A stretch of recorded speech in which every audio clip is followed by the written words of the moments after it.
Are you going to let me answer the question, ma'am? I know you're a Democrat operative and you work for a Democrat consulting firm. All right, Congressman, let's do it then since we're here. We're out of time, but we're going to do it. I did used to advise a number of individuals. I've also advised some corporations and companies, but here I'm just here to be an advocate for the viewer. And I will ask you one last time, what is the evidence that the committee has that Joe Biden, while he was president, committed a high crime, misdemeanor, or treason? Because that is the bar for an impeachment inquiry. Well, you have to ask yourself, ma'am, why does a vice president or a president get $40,000 through a Chinese communist corporation that has been... All right. Well, with that, thank you all very much, Congressman.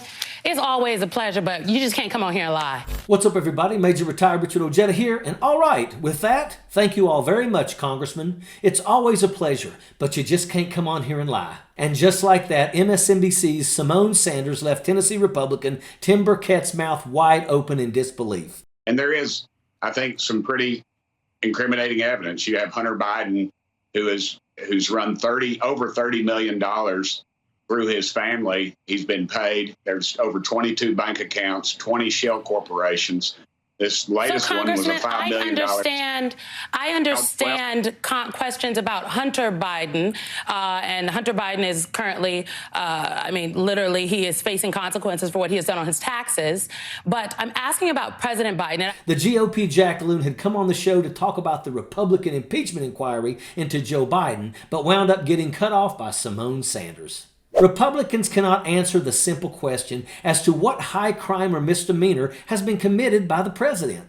There's a $5 million investment with Hunter and a Chinese communist member.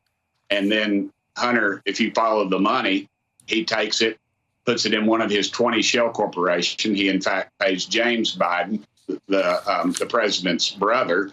And then at the end of it, you see a $40,000 go out of this account, which was only created apparently for this influx of millions of dollars. I do just want to note that, again, the documents reviewed by NBC News, they show that the president made a $200,000 loan to his brother in 2018. The $40K you talk about, bank records that the Oversight Committee themselves saw, show that the president made a wire transfer when he was not the president to James Biden of $40K.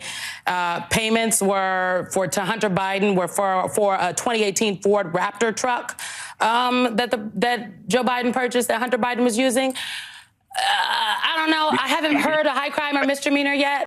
James Comer and the GOP have not been able to produce any meaningful evidence that shows that then private citizen Biden had anything to do with his son's business dealings. Despite their failure to back up their claims, they have pressed forward with their sham of an inquiry. Clowns like Burchett just keep regurgitating the same worn-out talking points against Hunter Biden, even though the president's son called their bluff last week and showed up on Capitol Hill.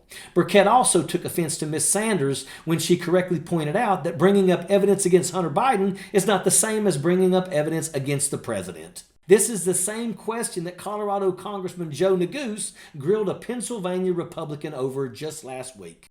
To the core, I think the question I'm asking you is, okay, go ahead. What is the specific constitutional crime that you're investigating? Well, we're having an inquiry, so we can do an investigation and control the production of witnesses.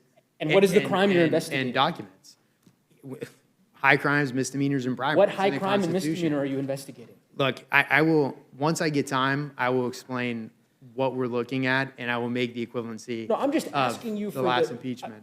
Okay, so what I'm trying to say, Mr. Reschenthaler, and again, I say this because I served as a prosecutor during the last impeachment of former President Trump. There was a specific high crime that he was impeached for on a bipartisan basis. 13 Republicans agreed. In 2019, when President Trump was impeached, there were two very specific offenses that he was impeached for. And I can't get an answer. I don't think members of the Oversight Committee could get an answer, or the Ways and Means Committee, or the Judiciary Committee. I don't think there is an answer. Guy Reschenthaler's response was utterly moronic as well.